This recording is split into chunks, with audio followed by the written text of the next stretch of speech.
an anecdotal response to your question.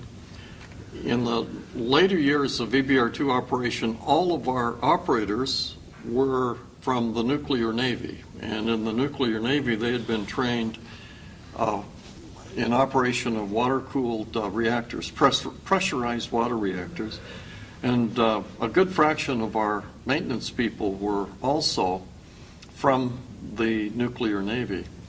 So it was an interesting contrast for them, having had experience in operating water systems under high pressure, a lot of steam, other things, and operating a sodium system.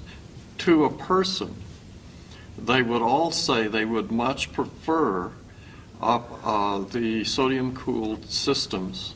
And a primary reason was the low pressures involved for a sodium system. And when a leak would occur in a sodium system, it was a whiff of smoke, as we've heard, slow dripping, as opposed to potential steam leaks, which can be very dangerous to people. But so I give you that anecdotal response to say that the experience of our operating and maintenance crews were very, very supportive of this technology in operation of maintenance and maintenance of sodium systems. I think one final point to make on sodium is that you've got to remember that there is an entirely different experience with fires when you're talking about sodium and when you're talking about sodium-potassium alloys. The main difference there is the sodium-potassium alloys are liquid at room temperature, and sodium-potassium alloy will burn and continue to burn. In fact, as soon as it is exposed to air, it will start burning.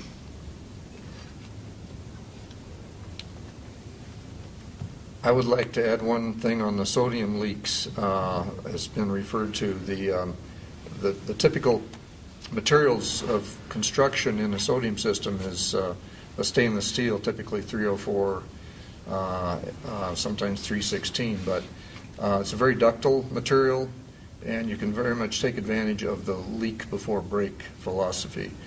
In other words, in a sodium system, particularly with it, sodium systems are low pressure systems. That's one of the benefits of using sodium. It doesn't need to be pressurized.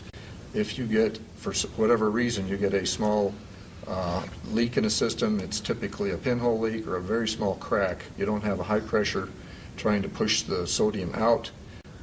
And it's a ductile system, so that that leak will not tend to break open and a lot of sodium flow out.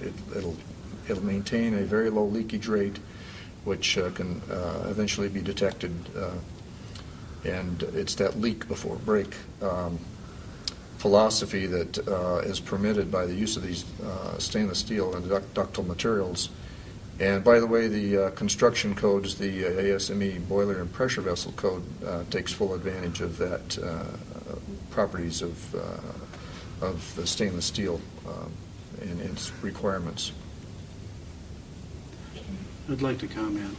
I think with regards to public concerns about the safety of sodium systems, it's my feeling that there's a simple answer. Safety of sodium systems is manageable.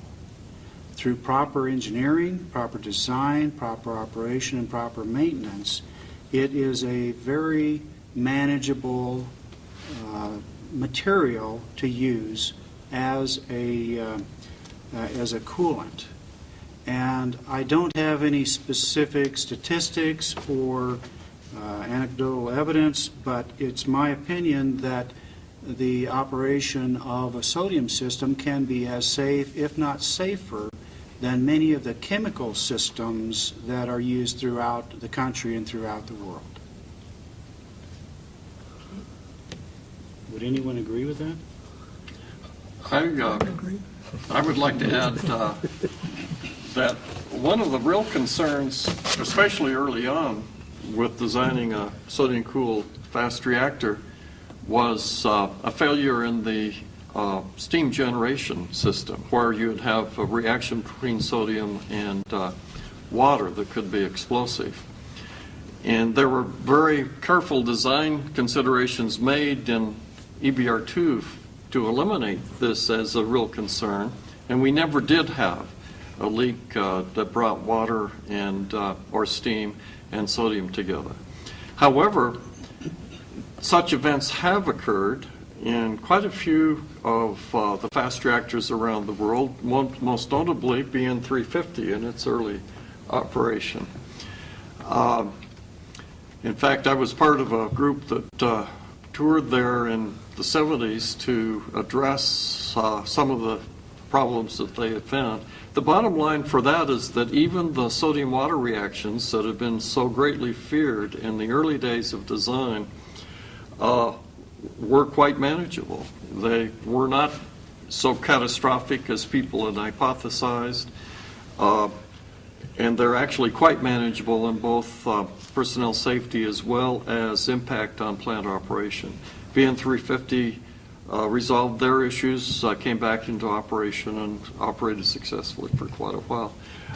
A number of you were at BN-350. I don't know if you had the opportunity to look into this aspect of the plant operation, but early on they had some very poor construction techniques, let me say, in balance of plant, and it led to quite a number of these failures, which gave us a lot of important data about how the sodium water and sodium steam reactions might impact a plant of this nature, and it's good news generally. Although we certainly designed to prevent them, this is another aspect of sodium operation that's turned out to be much more manageable than we had early feared. In the experience with steam generators and sodium reactors around the world with water to sodium leaks or steam to sodium leaks, as was stated, EBR-2 did not ever experience such a leak, and so it was highly successful.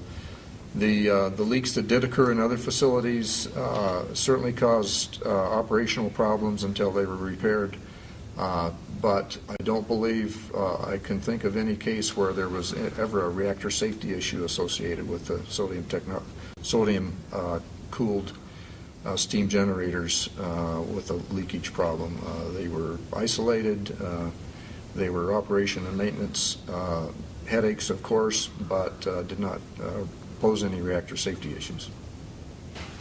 But I think the EM pumps in particular, Carl and Bob probably have some experience with the EM pumps. Well, in EBR-2, in the third loop, the Rascal loop, the primary purification loop, we had DC EM pumps. And we had some problems with those pumps with respect to the connection of the bus bar to the pump tube. They were bolted connections. And over a period of operating time, they would relax, and therefore you lost contact. You didn't have good contact, so the pump would quit functioning. We learned that these pump bus bar connections should be welded. So all of these were welded after we had a couple of failures. And this proved to be a very effective way to solve that problem. The DC EM pump in the primary purification loop, that pump, when it was designed and built, had welded connections. That pump never did fail. In Rascal, I think we had 2 third pumps fail. No, we had one Rascal pump fail. We had 2 or 3 third pumps fail because of these bolted connections. So if designers are going to use DC EM pumps, they would be well advised to have bolted or welded connections to preclude that from happening. Of course, maybe the thing to use are outlet pumps instead of DC EM pumps. DC EM pumps require large rectifiers, require high currents and low voltage. and these EBR-ll